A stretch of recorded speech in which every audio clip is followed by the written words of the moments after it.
প্রথম অপশন সেটা হলো ঘুম। আমরা যে ঘুমাই এটাও কিন্তু ইবাদত। তো সবার ঘুম ইবাদত হিসেবে গণ্য হয় না, সবারই ঘুম ইবাদত হিসেবে গণ্য হয় না। তবে ঘুমটা মানুষের জন্য একটা ইবাদত, যেহেতু আল্লাহর পক্ষ থেকে একটা নিয়ামত, নিরবচ্ছিন্ন মানুষের সাথে এটা জড়িত। একটা মানুষ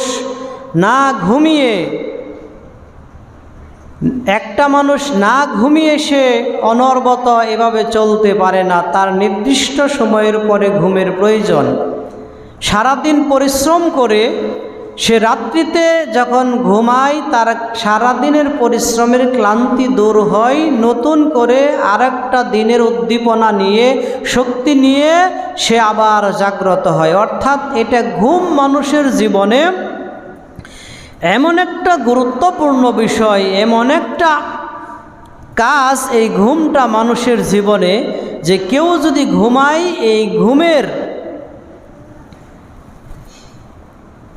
এই ঘুমের কারণে আল্লাহ সুবহানাহু ওয়া তাআলা অনবরত তার জন্য লিখি লেখা হয়। পৃথিবীর ইতিহাসে এমন কোনো চাকরি মানুষ করে না যেই চাকরিটি তুমি শুধু ঘুম পারবা এই জন্য তোমাকে বেতন দেওয়া হবে। এরকম কোনো পৃথিবীতে চাকরির অপশন নাই যে তুমি শুধু ঘুমাবা আর এই ঘুমের বিনিময়ে তোমাকে মাসে মাসে বেতন দেওয়া হবে। এই ঘুম না ঘুমানোর জন্য, কাজ করার জন্য বেতন নির্ধারিত করা হয়েছে, ঘুমের জন্য নয়। কিন্তু মানুষের এটা একটা চাহিদা, মানুষের এটা একটা পাওনা, শরীরের এটা একটা হক আল্লাহ সুবহানাহু ওয়া তাআলা দান করছেন। এই জন্য তাকে প্রতিনিয়তই অবশ্যই এই ঘুমটা অতীব জরুরি এবং একটা ইবাদতের কর্মচারী হয়ে থাকে। আল্লাহ সুবহানাহু ওয়া তাআলা এই পৃথিবীবাসীর জন্য, এই পৃথিবী মানুষের জন্য ঘুম একটা ইবাদতের মানদণ্ডে দাঁড় করিয়েছে, যাতে করে এই পৃথিবীবাসী ঘুমিয়ে আল্লাহ সুবহানাহু ওয়া তাআলার ইবাদতের মধ্যে থাকতে পারে। এই জন্য একটা ব্যবস্থা করেছে। ঘুমকে ইবাদতের পরিণত করাই রাসূল সাল্লাল্লাহু আলাইহি ওয়াসাল্লাম যতগুলো বিধান, যতগুলো নিয়ম আল্লাহর নবী সাল্লাল্লাহু আলাইহি ওয়াসাল্লাম আমাদের দান করেছেন, যে এই মানব জীবনে ঘুম মানুষের একটা অতীব জরুরি, মানুষের অতীব চাহিদা সম্পন্ন একটা জিনিস। এই ঘুম যদি মানুষ আল্লাহর নবী সুন্নাহ পদ্ধতিতে সমাধান করতে পারে, আল্লাহ নবীর সুন্নাহ পদ্ধতিতে যদি এটা জাগ্রত করতে পারে, তাহলে আল্লাহ সুবহানাহু ওয়া তাআলা এই ব্যক্তি ঘুমানোর বদৌলতে তার আমল নামায় লিখি লেখা হয়। আল্লাহ নবী সাল্লাল্লাহু আলাইহি সাল্লাম বলছেন, মান বাতা তাহিরান বাতা ফি শারিহি মালাকুন ফালায়ানকাযিউ ইল্লা কালাল মালাক আল্লাহুম্মা গফিরলি ইবাদিকা ফুলানান ফাইন্নাহু বাতা তাহিরা। আল্লাহ নবী সাল্লাল্লাহু আলাইহি সাল্লাম বলছেন, যখন একটা বান্দা মান বাতা তাহিরান, পবিত্র অবস্থায় যখন একটা বান্দা ঘুমায়, ফি শারিহি মালাকুন, তার মাথার কাছে একজন ফেরেশতা নিয়োজিত থাকে। যখন একটা বান্দা পবিত্র অবস্থায় ঘুমায়, হয়তোবা ঘুমানোর পূর্বে ওযু করে তারপরে সে ঘুমাতে যায়, আল্লাহ নবী সাল্লাল্লাহু আলাইহি ওয়াসাল্লাম বলছেন, ফালায়ানতাকিদু ইল্লা কালা মালাক, যতক্ষণ পর্যন্ত সে ঘুম থেকে জাগ্রত না হয়, যতক্ষণ পর্যন্ত সে ঘুম থেকে না ওঠে, অর্থাৎ ওযু করে দোয়া পড়ে আল্লাহুম্মা বিসমিকা মুতু আহিয়া, এই দোয়া পড়ে ওযু করে যখন ঘুমায়া যায়, আল্লাহর নবী বলছেন এই ব্যক্তির মাথার কাছে একজন ফেরেশতা নিয়োজিত থাকেন। আর এই ফেরেশতা বলতে থাকেন, আল্লাহুম্মা গফির লিবাদিকা ফুলান ফাইন্নাহু বাতা তাহিরান। আল্লাহর নবী সাল্লাল্লাহু আলাইহি ওয়াসাল্লাম বলছেন, এই ফেরেশতা ওই ঘুমন্ত ব্যক্তির জন্য সারা রাত ওই ফেরেশতা দোয়া করতে থাকে, আল্লাহুম্মা গফির লাহু, ও আল্লাহ তোমার এই বান্দাকে তুমি ক্ষমা করে দাও, কেন না ফাইন্নাহু বাতা তাহিরা, ও আল্লাহ তোমার এই বান্দা পবিত্র হয়ে রাত্রিতে ঘুমিয়ে গেছে। আমাদের অবস্থা এমন হয়ে যায়, আমাদের পরিস্থিতি এমন হয়ে যায়, যারা টিভি দেখে ঘুমানোর অভ্যাস, রিমোট হাতে নিয়েই ঘুমিয়ে পড়ে, অথবা বিছানা কোথায় থাকে এটা জানি না, এটা সারা দিন অথবা সারা রাত সেটা চলতেই থাকে। হয়তো রাত 12টা-1টার সময় এটা মানে জাগ্রত হয়ে দেখি এখনো চলতে আছে। যাদের মোবাইল চালিয়ে ঘুমানো অভ্যাস, এরা যখন ঘুমানোর পূর্বে অবস্থায় ধাবিত হয়, কখন ঘুমিয়ে যায় দোয়া পড়ার তো সময়ই থাকে না, কখন সে ঘুমিয়ে যায় বুঝতেই পারে না, কখন জাগ্রত হয়ে যায়, তার মোবাইল কোথায় পড়ে আছে সেও আর তেমন বলতে পারে না। আল্লাহর নবী বলছেন এই বেচারার জন্য নয়, যেই বেচারা মান আতা ফিরাশান ওয়া হুয়া ইয়ানা আইয়াকুম ইউসাল্লি বিল লাইলি ফালাইতাহু ফালাইতাহু ইবাদান হাত্তাসবাহা কুতিবা লাহু মা নাওয়া ওয়া কানা নাওমুহু সাদাকাতুন আলাইহি মির রাব্বিহি আযজা ওয়া জাল্লা। আল্লাহর নবী বলছেন শুধু তাই নয়, একটা মানুষ যখন ঘুমায়া যায়, একটা মুমিন বান্দার সারা রাত ঘুমানোটাও একটা ইবাদত। সারা রাত যে মানুষ ঘুমাবে, এই ঘুমানোটা ওই বান্দার জন্য একটা ইবাদত। আল্লাহর নবী বলছেন মান আতা ফিরাশান ওয়া হুয়া ইয়ানাম আইয়াকুম ইউসাল্লি বিল লাইলি। আল্লাহর নবী বলছেন একটা মানুষ যখন ফিরাশাহু তার বিছানায় চলে যায়, ওয়া হুয়া ইয়ানা ঘুমানোর জন্য, ওয়া ইয়াকুম ইউসাল্লি ফিল লাইলি, এবং তার নিয়ত থাকে, নিয়ত করে ঘুমায়, আল্লাহ আমি যে রাত্রিতে ঘুমায়া গেলাম, আমি যেন এই রাত্রিতে ঘুমানোর বদৌলতে, এই ঘুমানোর বদৌলত যেন আমি সালাতের জন্য জাগ্রত হতে পারি, আবার যেন আমি ফজরটা পড়তে পারি, আমি যেন রাত্রে সালাত আদায় করতে পারি। এই নিয়ত করে যদি ঘুমিয়ে যাই, আল্লাহর নবী সাল্লাল্লাহু আলাইহি ওয়াসাল্লাম বলছেন হাত্তা আসবাহা কুতিবা লাহু মা নাওয়া। আল্লাহর নবী বলছেন এই বেচারা যদি রাত্রে না উঠতে পারে, ঘুমে যদি বেবর থাকে, ওই যে ঘুমানোর সময় নিয়ত করেছে আল্লাহ আমি এশার সালাত পড়লাম, এশারের পর ঘুমিয়ে গেলাম, আবার আমি ফজরের সালাতটা আদায় করব, এমন যদি চূড়ান্ত পরিবেশ তৈরি হয়ে যায়, এই জন্য আল্লাহর নবী বলছেন এই বেচারার যেন যদি সজাগ নাও পাই, সকালে যদি 7টা-8টার সময়ও সজাগ পাই, আল্লাহর নবী বলছেন হাত্তা আসবাহা কুতিবা লাহু মা নাওয়া, তার জন্যও তার আমলনামায় নেকি লেখা হবে। ওয়া কানা নাওমুহু সাদাকা, ঘুমটাও তার জন্য একটা সাদাকা। ওয়া মিন রাব্বিহি আযজা ওয়া জাল্লা, আল্লাহ সুবহানাহু ওয়া তাআলা এই ঘুমটা তার জন্য একটা নিয়ামত, একটা সাদাকা স্বরূপ দান করেছেন। এই জন্য আপনি যদি এশারের পর ঘুমায়া যান, এশারের পর যদি নিয়ত করে ঘুমিয়ে যান, আল্লাহ আমি যেন ফজরের সালাতটা জামাতের সহিত আদায় করতে পারি, এই নিয়ত করেই যদি দোয়াটা পরেই যদি শুয়ে যান, তাহলে এই ঘুমের বদৌলতে আল্লাহ সুবহানাহু ওয়া তাআলা আপনার আমলনামায় নেকি দান করবেন। সালাত আদায় যদি দেরিও হয়ে যায়, জামাত যদি নাও পান, তারপরেও আপনার আমলনামায় আল্লাহ সুবহানাহু ওয়া তাআলা নেকি দেবেন, কারণ এটা ঘুম আল্লাহই দিয়েছে, মানুষের ব্যক্তিগত কোনো এখতিয়ার নাই। মানুষ ইচ্ছা করলেই ঘুমাতে পারে না।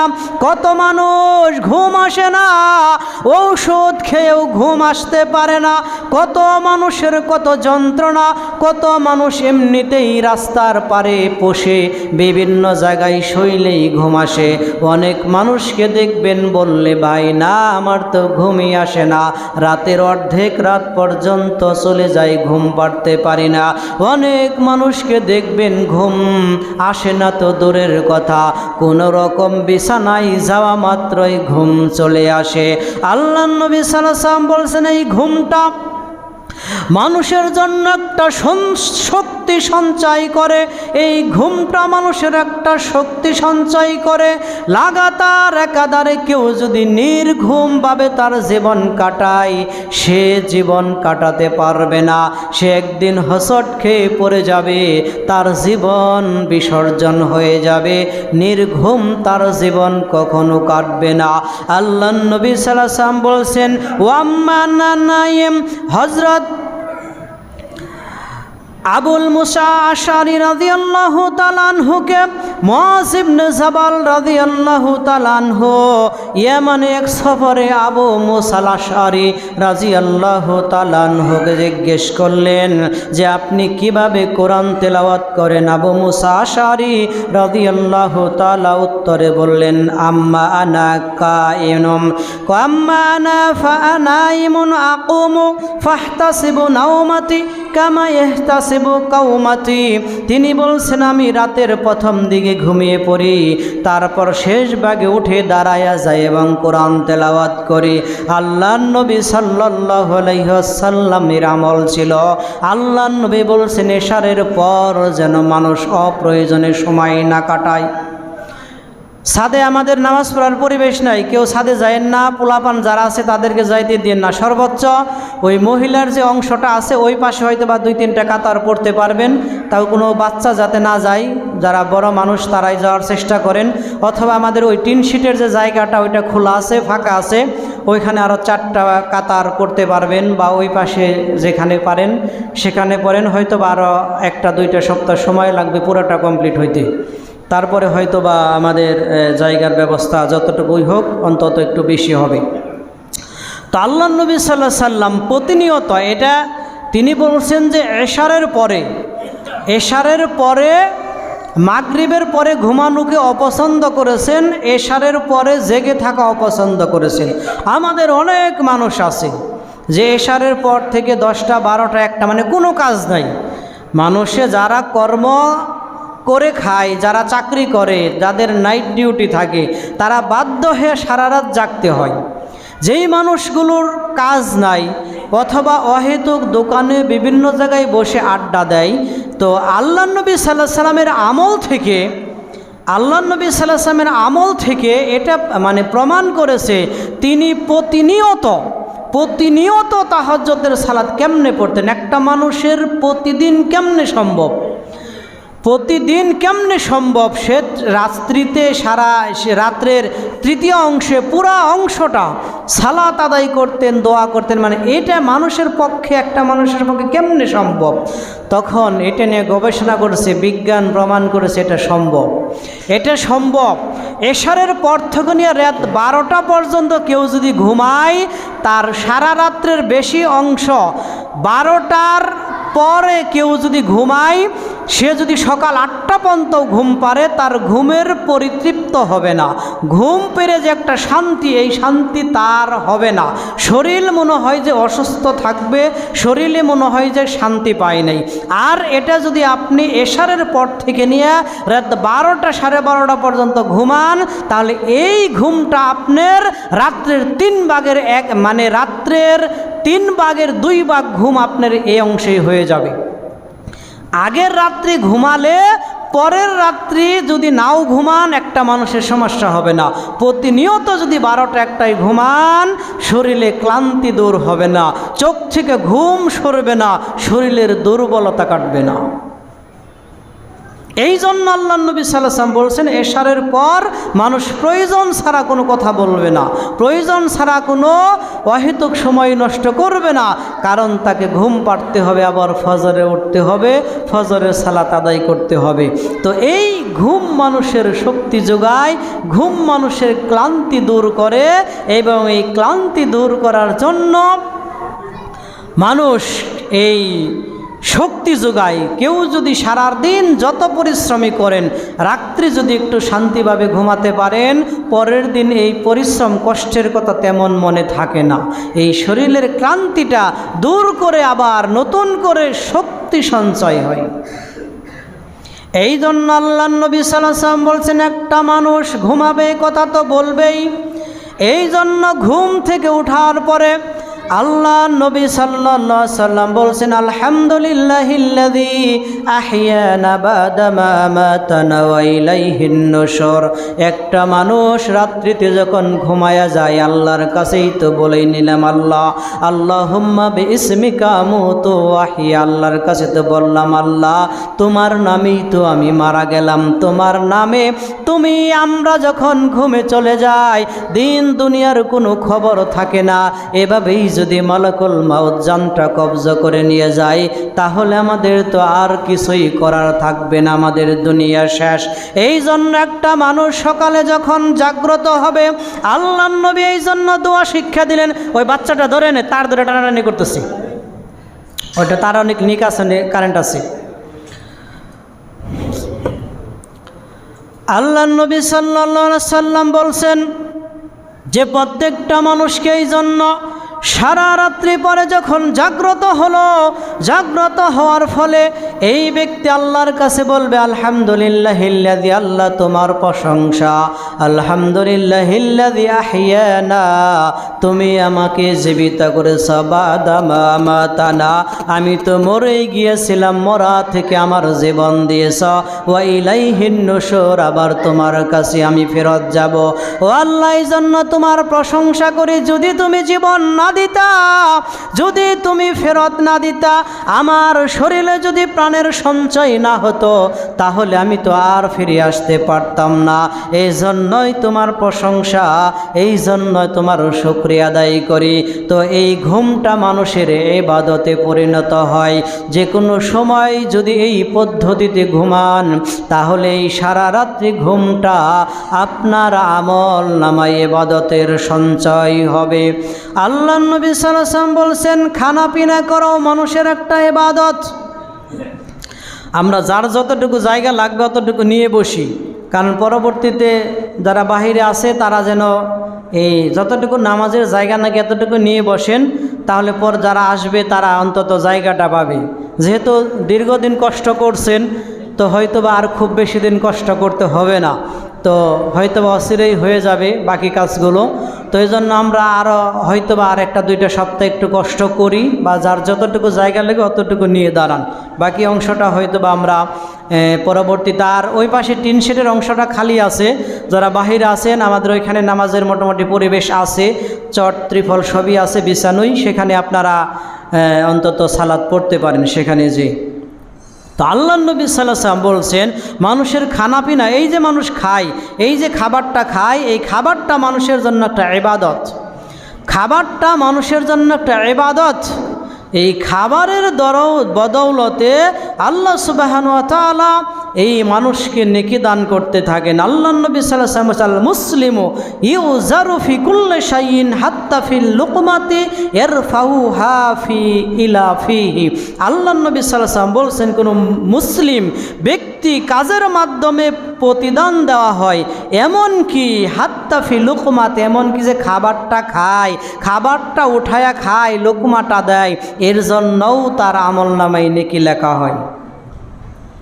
শুধু আপনি তো ভাত খান, আমরা তো খাবারটা খাই আমাদের ক্ষুধা নিবারণ করার জন্য, শরীরের ঘাটতি পূরণ করার জন্য, শরীরের চাহিদার জন্য আমরা যে খাবারটা খাই, এই খাবারটাও আমাদের জন্য নেকির সঞ্চয় করে।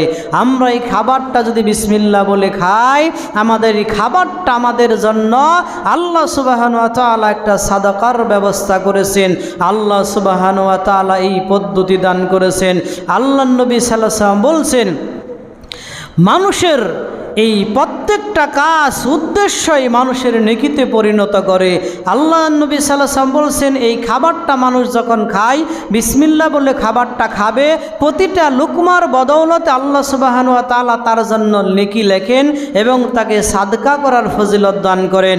এবং শেষে যদি বলে আলহামদুলিল্লাহিল্লাযী আত'আমানি হাযা রাযাকানি মিনাল গায়রি হাওলি মিন্নি ওয়ালা কুওয়াতি, আল্লাহর কাছে যদি এই কথা বলেন যে আল্লাহ আলহামদুলিল্লাহিল্লাযী, তোমারই প্রশংসা, এবং আত'আমানি হাযা রাযাকাতাহু, আল্লাহর কাছে বললাম যে আলহামদুলিল্লাহিল্লাযী, হে আল্লাহ তোমারই প্রশংসা, আত'আমানি হাযা, তুমি আমাকে এই খাবারটা খাইয়েছ, আমাকে রিজিক দান করেছ। তুমি যদি এটার শক্তি না দিতে, খেতে না দিতে আমার পক্ষে এটা খাওয়া সম্ভব হতো না। অনেক মানুষ দেখবেন অনেক সময় আসে, আল্লাহ নবী সাল্লাল্লাহু আলাইহি ওয়াসাল্লাম বলছেন কিয়ামত যখন হবে এই সময় এক একটা মানুষ কি করবে, ভাতের তার খাবারের লুকমাটা পর্যন্ত হাতে নিবে, মুখ পর্যন্ত পৌঁছাইতে পারবে না। এই মুহূর্তে কিয়ামত সংঘটিত হয়ে যাবে। ইসরাফিল আলাইহিস সালাম বাঁশিতে ফু দিবে, এই সময়টার মধ্যেই তার খাবার রেখে ব্যবসায়িকরা তার কাপড় গুছাবে বা কাপড় কাস্টমারকে দেখাবে, কিন্তু গুছায় রাখবে এই সময় পাবে না।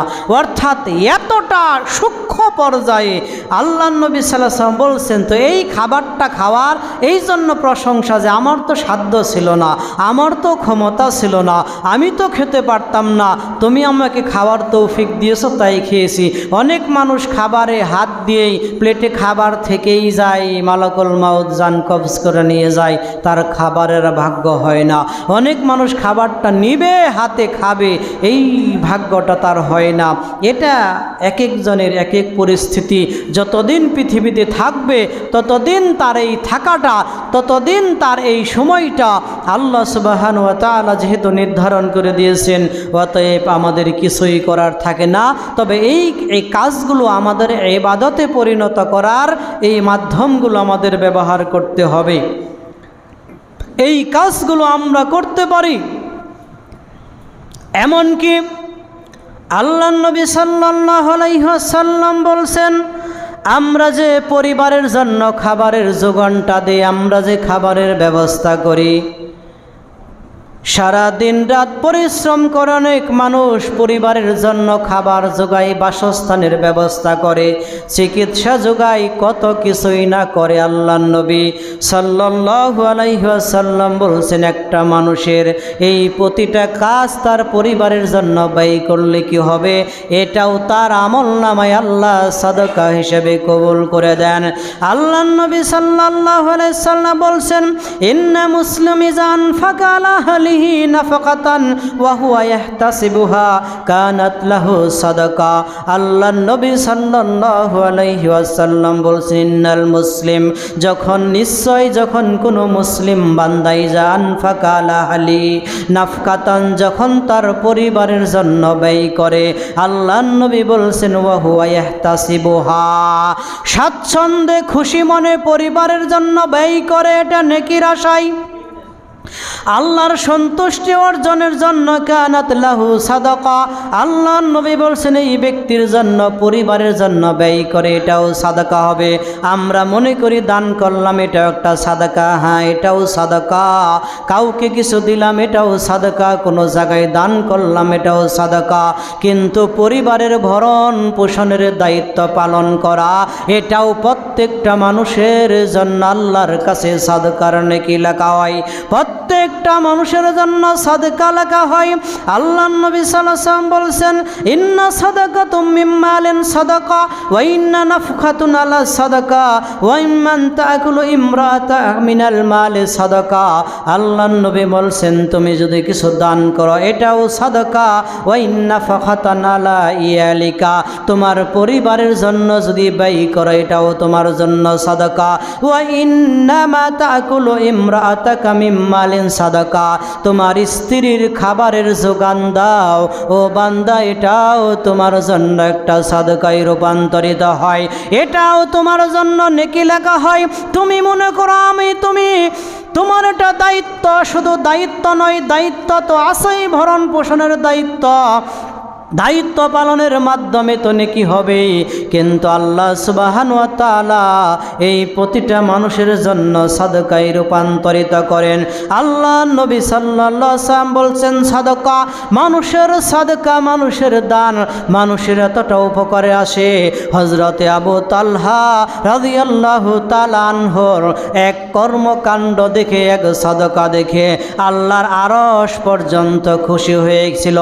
অন্যান্য সাহাবী যতই দান করেছিল, হযরত আবু বকর দানের ক্ষেত্রে সর্বোচ্চ শ্রেষ্ঠ আসনে অধিষ্ঠিত হয়েছেন। হযরত উমর রাদিয়াল্লাহু তাআলা আনহু তিনিও অনেক দান করেছেন। হযরত উসমান দানের কাতারে সর্বশ্রেষ্ঠ। হযরত উসমান গনি উপাধি পেয়েছেন ধনীর কাতারে। হযরত উসমান আলাইহিস সালাম, আবু বকর, উমর সকলেই দানের, কিন্তু আবু বকরের শ্রেষ্ঠত্ব অনেক বেশি ছিল। কিন্তু এই আবু বকরের দান দেখে আল্লাহর আরশ খুশি হন নাই। হযরত আবু তালহা রাদিয়াল্লাহু তাআলা আনহু তার কর্মকাণ্ড দেখে, দানের পরিবেশ পরিস্থিতি দেখে আল্লাহর আরশ পর্যন্ত খুশি হয়েছিলেন। আল্লাহ নবী সাল্লাল্লাহু আলাইহি সাল্লামের কাছে একজন মুসাফির আসলো, যার খাবারের প্রয়োজন ছিল, যার কিছু চাহিদার প্রয়োজন ছিল। এমন অবস্থায় হযরত আবু তালহা রাদিয়াল্লাহু তাআলা আনহুকে বলছেন, ও তালহা, এই মেহমানকে তুমি বাসায় নিয়ে যাও, এই মেহমানের খাবারের ব্যবস্থা অন্তত আজকে তুমি করবা। হযরত আবু তালহা নাও করতে পারে না যে বাড়িতে খাবার নাই, খাবারের কোনো ব্যবস্থা নাই। আল্লাহর নবী যেহেতু মেহমান দিয়েছে, এই মেহমানকে কখনোই অপমান অপদস্থ করা যাবে না। যে কোনো মূল্যে, যে কোনো উপায়ে আল্লাহর নবীর এই মেহমানকে সম্মান জানাতে হবে। হযরত আবু তালহা রাদিয়াল্লাহু তাআলা আনহু তা ওই সাহাবীকে সঙ্গে নিয়ে তার বাড়িতে চলে গেলেন। বাড়িতে যাওয়ার পরে তার স্ত্রীকে বললেন, আল্লাহর নবী আমার সাথে একজন মেহমান পাঠিয়ে দিয়েছে, খাবারের কি কোনো ব্যবস্থা আছে? কোনোভাবে তাকে কি কোনো খাবারের ব্যবস্থা করে দেওয়া যায়? তার আবু তালহার স্ত্রী বলছেন, ওগো স্বামী, আমাদের বাড়িতে খাবারের তেমন ব্যবস্থা নাই। যতটুকু খাবার আছে, আমার দুইটা ছোট ছোট বাচ্চা আছে, এরা ক্ষুধার যন্ত্রণায় ছটফট করতেছে, এদের অন্তত খাবারের ব্যবস্থা করতে হবে। যেই খাবার আছে দুইজন শিশু সন্তানের খাবার, কোনো বড় মানুষের চাহিদা পূরণ করার মতো খাবার আমাদের কাছে নাই। তারপরেও তারা বুদ্ধি করলেন, তার স্ত্রীও বললেন, আল্লাহ নবী যেহেতু মেহমান দিয়েছেন, মেহমানকে তো অপমান করা যাবে না, তাকে তো যে কোনো মূল্যে খাবারের ব্যবস্থা করতেই হবে। এই জন্য বলছেন, তুমি শোনো, বাচ্চা দুইটাকে ঘুম পাড়া দেই, এই বাচ্চার খাবারটা দিয়ে অন্তত আমরা মেহমানের দারিদ্রটা করি। আল্লাহ নবীর এই সাহাবী হযরতে আবু তালহা আর তার স্ত্রী মেহমানের খাবারের ব্যবস্থাটুকু করে দিলেন। মেহমানকে খাবার দেওয়ার পরে আবু তালহা বলছেন, ও স্ত্রী, মেহমান তো একাই খাবে না, আমাকেও তো তার সাথে খাবার খাওয়ার জন্য আহ্বান করবে, আমাকেও তো ডাকবে। ও স্ত্রী, তুমি আমার সামনে একটা প্লেট দিয়ে রাখো, আমার সামনে একটা খাবারের প্লেট দিয়ে রাখো। আর আমাদের যে আলুর ব্যবস্থা আছে, আমাদের যে চেরাক আছে, কুপিটা আছে, আলুর যে ব্যবস্থা আছে, তুমি এই আলু বাড়ানোর জন্য ভান করে এটাকে তুমি নিবায়া দিবা, যাতে অন্ধকার হয়ে যায়, মেহমান তার খাবারটা খেতেই থাকে আর আমার সামনে খালি প্লেট থাকে। মেহমান বুঝবে আমিও খাচ্ছি, মেহমান বুঝবে আমিও খাবারটা খাইতেছি। আল্লাহ নবীর এই সাহাবী আবু তালহা এই দৃশ্যটা যখন করলেন মেহমানের সাথে, মেহমান কিছু না বুঝেই খাবারটা খেয়ে ফেললেন। আল্লাহ নবীর এই মেহমানকে সাথে নিয়ে হযরত আবু তালহা যখন ফজরের সালাতে উপস্থিত হলেন, আল্লাহ নবী হযরত আবু তালহা রাদিয়াল্লাহু তাআলা আনহুকে বলছেন, ও আবু তালহা, এমন কি আচরণ করেছো মেহমানের সাথে, এমন কি করেছ? হযরত আবু তালহা তো চিন্তায় পড়লেন, আমি কি মেহমানের সাথে খারাপ কোনো আচরণ করেছি কিনা, আমি কি মেহমানকে কোনো খারাপ কথা বলেছি কিনা, খারাপ ধরনের কোনো আচরণ হয়েছে কিনা। আল্লাহ নবী বলছেন, আবু তালহা, বিষয় এমন নয়, এমন কর্মকাণ্ড তুমি করেছ যেই কাজের বদৌলতে আল্লাহর আরশ পর্যন্ত খুশি হয়ে গেছে। আবু তালহা বললেন, ও আল্লাহ নবী, আমি তো তেমন কিছু করি নাই, আমার বাড়িতে যেই খাবারের ব্যবস্থাটুকু ছিল এটা আমার সন্তানের খুব প্রয়োজন ছিল, কিন্তু আপনি যে মেহমান দিয়েছেন, মেহমানকে তো অপমান করা যাবে না, এই জন্য আমি এই খাবারের ব্যবস্থাটুকু আমার সন্তানকে না দিয়ে মেহমানকে খাবারের জন্য ব্যবস্থা করেছি। এর পরিপ্রেক্ষিতে আবু তালহার পরিপ্রেক্ষিতে আল্লাহ সুবহানাহু ওয়া তাআলা সূরাতুল হাশরের মধ্যে আয়াত নাজিল করে দিলেন। আল্লাহ সুবহানাহু ওয়া তাআলা আবু তালহাকে কেন্দ্র করে আয়াত নাজিল করে দিলেন, আবু তালহা তুমি যে তোমার যে প্রয়োজন ছিল, প্রয়োজন থাকা সত্ত্বেও মানুষকে দান করলা, মানুষের পিছনে ব্যয় করলা, এই ব্যয়টা কত বড় সুসংবাদ তোমার আল্লাহ তোমাকে দান করেছেন। আল্লাহর আরশ তোমার জন্য খুশি হয়ে গেছে। অতএব আবু তালহা তোমার জীবনে চিন্তার কোনো কারণ হবে না। আল্লাহ নবীর সাহাবীরা, আল্লাহ নবীর আশেপাশে সাহাবী যারা থাকতো অথবা সালফে সালেহিন যারা থাকতো তাদের জীবন প্রণালীগুলো এমনটি ছিল যে আমাদের প্রতিটা কাজ, প্রতিটা ক্ষেত্র যেন আমাদের প্রত্যেকটা দিক যেন ইবাদতের কাতারে পরিণত হয়ে যায়। আল্লাহ নবী সাল্লাল্লাহু আলাইহি ওয়াসাল্লাম বলছেন, তুমি যে পরিবারের জন্য ব্যয় করবা তাও সাদকা, পরিবারের জন্য দিবে তাও তোমার জন্য সাদকা হবে। আল্লাহ নবী বলছেন, দিনারান আনফাকু ফি সাবিলিল্লাহ ওয়া দিনারুন আনফাকু ফি রাকাবা। আল্লাহ নবী বলছেন, তুমি যে দান করবা আল্লাহর রাস্তায় এটাও একটা সাদকা। ওয়া দিনারিন আনফাকু ফি রাকাবাতিন, কোনো দাস মুক্ত করার জন্য দান করবা এটাও তোমার জন্য সাদকা। আল্লাহ নবী বলছেন, আলা মিসকিনান দিনারান আনফাকু আলা আহলিহি। আল্লাহ নবী বলছেন, ও সাহাবীরা, দিনারান তাসাদ্দাকতা বিহি আলাল মিসকিন, কোনো অসহায় মানুষকে দান করবা এটাও তোমার জন্য সাদকা। ওয়া দিনারান আনফাকু ফি আহলিকা, আর তোমার পরিবারের জন্য ব্যয় করবা এটাও তোমার জন্য সাদকা। আযামুহা আজরাল্লাযী আনফাকাহু আলা আহলিকা। আল্লাহ নবী বলছেন, এই যে দানের যতগুলো ধরন বর্ণনা করা হলো, তুমি আল্লাহর রাস্তায় দান করবা এটাও সাদকা, দাস মুক্ত করার জন্য দান করবা এটাও সাদকা, অসহায় মানুষকে দান করবা এটাও সাদকা। কিন্তু আল্লাহ নবী বলছেন, আযামু আজরান আল্লাযী আনফাকাহু আলা আহলিকা। ও সাহাবীরা, তোমার পরিবারের জন্য যে দান করছ এই দানের নেকি তোমার আমলনামায় বেশি দেওয়া হয়। সুবহানাল্লাহ। অর্থাৎ পরিবারের জন্য খাবার দাবার ভরণ পোষণের যে দায়িত্ব এটাও মানুষের জন্য একটা ইবাদত, এটাও মানুষের জন্য একটা সাদকা। অতএব পরিবারের পিছনে দান করা খুব বোঝা মনে করিয়েন না, তবে সেটা যেন অবশ্যই হালাল পন্থাই হয়, বৈধ পথে হয়। পরিবারকে দান করতে হবে, এই জন্য সব কিছু উপেক্ষা করে হালাল হারামকে, হালালকে বাদ দিয়ে উপেক্ষা করে হারাম পন্থায় দিতে হবে, বিষয় এমনটি নয়।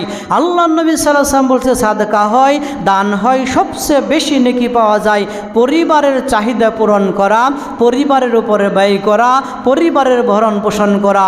অতএব এটা কারো উপর একটা বোঝা নয়, কারো উপর একটা বোঝা নয়, এটা কোনো হিসাব নয় যে আমি দান করলাম 5 টাকা এটাও দান। হ্যাঁ, দানের করবেন এটাও ঠিক, অন্য অন্য হাদিসের পর্যালোচনা করলে এটাও ঠিক। আপনার 10 টাকা কামাই আছে, 5 টাকা পরিবারের জন্য ব্যয় করেন, 2 টাকা দান করেন, 3 টাকা জমা রাখেন, তাও সমস্যা নয়। বিষয়টি এমনই দাঁড়ায় বা এমন পর্যায়ে চলে যায়। আল্লাহ নবী সাল্লাল্লাহু আলাইহি ওয়াসাল্লাম বলছেন, আইয়ু রাজুলুন আযামু আজরাম মিনার রাজুলি ইনফাকু আলা ইয়ালিস সিগার। আল্লাহ নবী সাল্লাল্লাহু আলাইহি ওয়াসাল্লাম বলছেন, সেই ব্যক্তির চেয়ে, আইয়ু রাজুলুন, ওই ব্যক্তির চেয়ে, আযামু আজরাম মিন রাজুলিন ইনফাকু আলা ইয়ালিস সিগার, ওই ব্যক্তির চেয়ে নেকি কে আর বেশি পায় যে তার ছোট ছোট সন্তানের জন্য ব্যয় করে, পরিবারের জন্য, ছোট সন্তানের জন্য ব্যয় করে। এর চাইতে প্রতিদান আর সে কোথায় পাবে? এর চেয়ে বড় প্রতিদান সে আর কোথায় পাবে? মানে এটাই তার জন্য বড় প্রতিদান। অতএব দান করা এটাও একটা বড় ফজিলত। মানে এই যে আমাদের দৈনন্দিনের কাজকর্মগুলা এটাও ইবাদতের মধ্যে পড়ে। অনেকেই মনে করবে যে না, এটা যদি আমরা করি, ওই যে আপনারা জানেন 3 ব্যক্তির এক ব্যক্তি বলল আমি জীবনে বিয়ে শাদী করব না, খালি আল্লাহর ইবাদতই করব। মানে বিয়ে শাদিও যে একটা আল্লাহর ইবাদতের মধ্যে পড়ে, তার এটা মাথায় নাই যে নামাজ, রোজা, হজ, যাকাত এগুলোই মনে হয় ইবাদত। পরিবারকে ভরণ পোষণ করা এটাও আপনার একটা ইবাদত। আল্লাহ সুবহানাহু ওয়া তাআলা এটাই আমাদের জন্য নির্ধারণ করে দিয়েছেন। আর একটা ইবাদতে পরিণত করা যায়, যেই বিষয়টা হলো, আর অল্প সময় আছে, যেই বিষয়টা হলো যে চাকরি করেন, ব্যবসা করেন, কাজ করেন, এটাও একটা ইবাদত। এটাও একটা ইবাদত। 5 ওয়াক্ত সালাত আদায় করবেন, এটাও একটা ইবাদত। অন্যান্য কাজকর্ম ব্যস্ত থাকবেন, এটাও একটা ইবাদত। এটাও একটা ধর্মের মানদণ্ডে এটাও একটা ইবাদত। আল্লাহর নবী সাল্লাল্লাহু আলাইহি ওয়াসাল্লাম বলছেন, সাহাবীদের বিভিন্ন কাজের ধরনে আল্লাহর নবী সাল্লাল্লাহু আলাইহি ওয়াসাল্লাম বলছেন, মাররা আলান নবী সাল্লাল্লাহু আলাইহি সাল্লাম রাজুলুন, এক ব্যক্তির পাশ দিয়ে আল্লাহর নবী অতিক্রম করলেন। তিনি বলছেন যে মান জিদ্দালাহুন নাশাতিন ফাকালা ইয়া রাসূলুল্লাহ লাউ কানা হাযা ফি সাবিলিল্লাহ। এক ব্যক্তিকে দেখলেন সে কঠোরভাবে পরিশ্রম করতেছে, কঠোর পর্যায়ে পরিশ্রম করতেছে, সুন্দরভাবে পরিশ্রম করতেছে। পরিশ্রমের বদৌলতে আল্লাহর নবীর সাহাবীরা বলছেন, ও আল্লাহর নবী, এই ব্যক্তি যত পরিশ্রম করে, এই ব্যক্তি যত কাজকর্ম করে, এত কঠোর সাধনা করে কাজ করতেছে, অথচ এই ব্যক্তি যদি আল্লাহর রাস্তায় জিহাদ করত, এই শক্তিটা যদি আল্লাহর রাস্তায় ব্যয় করত, তাহলেই তো খুব ভালো হতো। আল্লাহর নবীকে সাহাবীরা বলতেছেন এই কথা। ক্বালু ইয়া রাসূলুল্লাহ লাউ কানা হাযা ফি সাবিলিল্লাহ, এই ব্যক্তির যথেষ্ট শক্তি আছে, এই শক্তিটা যদি ইসলামের কাজে ব্যয় করত, আল্লাহর রাস্তায় ব্যয় করত, তাহলেই তো ভালো হতো। আল্লাহর নবী সাল্লাল্লাহু আলাইহি ওয়াসাল্লাম বলছেন, ফাকালা রাসূলুল্লাহ ইন কানা খারাজা ইয়াসালা ওয়ালিদাইহি সিগার ফাহুয়া ফি সাবিলিল্লাহ। আল্লাহর নবী সাল্লাল্লাহু আলাইহি ওয়াসাল্লাম ওই সাহাবীদেরকে বললেন, ইন্না কানা খারাজা ইয়াসালা ওয়ালাদিহি সিগারান ফাহুয়া ফি সাবিলিল্লাহ। কেউ যদি তার ছোট ছোট সন্তানের জন্য উপার্জনের পথে বেরিয়ে যায়, এটাও তার জন্য আল্লাহর পথে আছে, কারণ সে পরিবারের ভরণ পোষণ করার জন্য দায়িত্ব পালন করতেছে, এটাও তার একটা ইবাদতের মধ্যেই পড়ে। ওয়াইন কানা খারাজা ইয়াসালা আবাওয়াইহি শাইখানে কাবিরাইনে ফাহুয়া ফি সাবিলিল্লাহ। কেউ যদি কারো বাপ মায়ের ভরণ পোষণ করার জন্য আল্লাহর রাস্তায় বেরিয়ে যায়, মানে কাজে বেরিয়ে যায়, আপনি চাকরি করেন, যেই চাকরি টাকা দিয়ে পয়সা দিয়ে আপনার বাপ মায়ের ভরণ পোষণ করেন, তাদের চিকিৎসা করেন, তাদের খাবার জোগান, তাদের দেখাশোনা করেন, আল্লাহর নবী সাল্লাল্লাহু আলাইহি ওয়াসাল্লাম বলছেন ফাহুয়া ফি সাবিলিল্লাহ, এই ব্যক্তিও তো আল্লাহর পথেই আছে। ফাকালা রাসূলুল্লাহ সাল্লাল্লাহু আলাইহি ওয়াসাল্লাম, আল্লাহ নবী সাল্লাল্লাহু আলাইহি সাল্লামের যখন এই কথা বলছেন, ওয়াইন কানা ইয়াসালা নাফসিহি, আর কেউ যখন নিজের প্রয়োজনেও, নিজের খোদার তাগিদে, নিজের যৌবিক চাহিদা পূরণের ওসিলায় যখন সে বের হয়ে যায়, সেও তো আল্লাহর রাস্তার মধ্যেই থাকে। ওয়াইন কানা খারিজান রিয়াল মুফাখারাতান ফাহুয়া ফি সাবিলিশ শাইতান। আল্লাহর নবী বলছেন, আর এমন মানুষ যদি হয়, টাকা পয়সা হবে, অহংকারী হবে, মানুষের সাথে দাপট দেখিয়ে, অহংকারী দেখিয়ে চলবে, এরকম ও কাজের জন্য এরকম পন্থায় যদি সে কর্ম করে, তাহলে সে যেন শয়তানের পথে ইনকাম আয় রোজগার করতেছে, সে যেন শয়তানের পথে আছে, সে যেন আর আল্লাহর পথে নাই, সে যেন আল্লাহর কামাইয়ের পথে নাই। তার মানে এটাও তাদের জন্য একটা ইবাদত, এটাও তাদের জন্য একটা পন্থা যে আপনি কামাই রোজগার করবেন। এটা নিয়ত যদি এরকম থাকে, তাহলে এটাও ইবাদতের মধ্যেই পড়ে। আল্লাহর নবী সাল্লাল্লাহু আলাইহি ওয়াসাল্লাম বলছেন, বাইনামা নাহনু জুলুসান, হযরত আবু হুরায়রা রাদিয়াল্লাহু তাআলা আনহু তিনি বলছেন, বাইনামা জুলুসান মা রাসূল সাল্লাল্লাহু আলাইহি ওয়াসাল্লাম, আমরা আল্লাহর নবীর সাথে বসেছিলাম, ইজ তলা আলাইনা শাব্বুন, একজন যুবক আসলো, ফিন নাশআতিন ফালাম্মা রায়না বি আবসারিনা, আমরা দেখলাম সে অনেক যুবক অবস্থায় খুব শক্তিমান একজন ব্যক্তি আল্লাহর নবীর কাছে আসলেন। কুলনা লাউ আন্না হাজা শাব্বন জাআলা শাবাতুন ওয়া নাশআতুন, আল্লাহর নবীর সাহাবীরা বলছেন তার যে একটা দেহ, তার যে একটা শরীরে শক্তি, এটা যদি আল্লাহর কাজে ব্যয় করতো তাহলে না কতই ভালো হতো। কুওয়াতান ফি সাবিলিল্লাহ মা সামিয়া মা আল্লাহ তাআলা রাসূল সাল্লাল্লাহু আলাইহি ওয়াসাল্লাম আল্লাহর নবী একথা শুনলেন। ক্বালা মা সাবিলিল্লাহি ইল্লা মান কুতিলা, আল্লাহর নবী সাল্লাল্লাহু আলাইহি ওয়াসাল্লাম বলছেন আল্লাহর রাস্তায় থাকা বলতে কি তোমরা জিহাদ করাই বুঝো, একজন মানুষ হত্যা হবে, শহীদ হবে, এটাই বুঝো, এটাই কিন্তু তোমরা মনে করো আল্লাহর রাস্তায় থাকা। মান সাআলা ওয়ালিদাইহি ফাহিয়া সাবিলিল্লাহ, আল্লাহর নবী সাল্লাল্লাহু আলাইহি ওয়াসাল্লাম বলছেন কেউ যদি তার প্রয়োজনে তার পিতামাতার জন্য, সন্তানের জন্য ইনকাম করে, আয় রোজগার করে, এই পথে থাকে, সেও যেন আল্লাহর পথে আসে। ওমান সাল আলা ইয়ালিহি, কেউ যদি পরিবারের জন্য বের হয় ফাফি সাবিলিল্লাহ, সেও যেন আল্লাহর পথে আসে। ওমান সা আলা নাফসিহি, সে যদি নিজের প্রয়োজনেও বের হয় জীবিকার তাগিদে, সেও যেন আল্লাহর পথে আসে। ওমান সা আলা তাকাসুরে ফাহুয়া ফি সাবিলিশ শয়তান, আর তার এই চলার পথ, চলার গতিটা যদি দুনিয়ার চাকচিক্যই শুধু প্রাধান্য পায়, তাহলে এটাও তার জন্য, এটা তার জন্য শয়তানের পথ হবে, আল্লাহর পথ হবে না। অর্থাৎ প্রতিটা কাজ, অনেক বিষয়টা ছিল, প্রতিটা কাজ আমাদের জন্য এই ইবাদতে পরিণত করা যায়, সাদকায় পরিণত করা যায়, সাদকার মানদণ্ডে সেটা রাখা যায় যদি আমরা এই পথের পথিক হই। মানুষের জৈবিক চাহিদা পূরণ করাও মানুষের জন্য একটা ইবাদত, মানুষের জন্য একটা সাদকা। বিয়ে শাদী করা এটা একটা ইবাদতের মধ্যেই পড়ে, ইবাদতের মানদণ্ডের মধ্যেই পড়ে, এটাও একটা ইবাদতের কাতারে পড়ে। আল্লাহর নবী সাল্লাল্লাহু আলাইহি ওয়াসাল্লাম যখন এই কথা বললেন সাহাবীদের সামনে যে বিয়ে শাদী করা এটাও একটা ইবাদত, এটাও একটা সাদকা, এটাও একটা ইবাদতের মধ্যে পড়ে, আল্লাহর নবীর ওই সাহাবীরা বলছেন ও আল্লাহর নবী এটা কেমন কথা বললেন?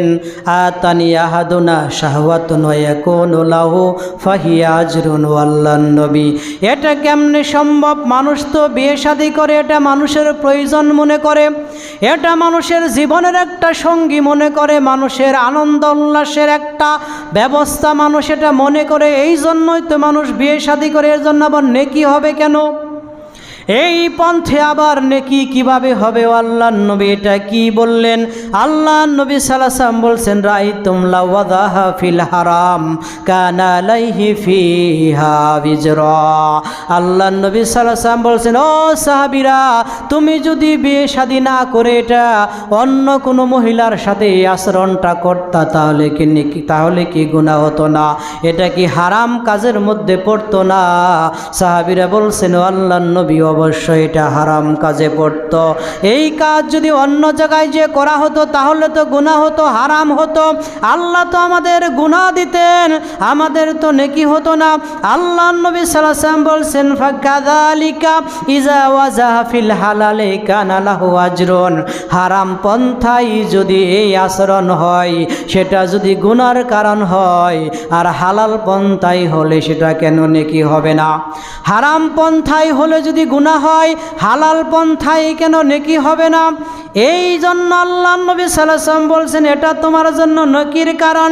এমনকি আল্লাহর নবী সাল্লাল্লাহু আলাইহি ওয়াসাল্লাম বলছেন আল জিমাউ ইয়াকুনু ইবাদাতুন ইযা নাওয়া বিহিল কাযা হাক্কাল জাওজানি ওয়া মাশারাতাহা বিল মারুফ আল্লাযী আমারা আল্লাহু তাআলা বিহি আও তালাবা ওয়ালাদিস সালিহ আও ইফাতুন নাফসাহু। আল্লাহর নবী সাল্লাল্লাহু আলাইহি ওয়াসাল্লাম বলছেন এই বিবাহ শাদীটা মানুষের জন্য, মানুষের একটা নেকির মানদণ্ডে পরিণত হয়, মানুষের জন্য একটা আবাসস্থলে পরিণত হয়, এটা মানুষের জন্য একটা নেকি।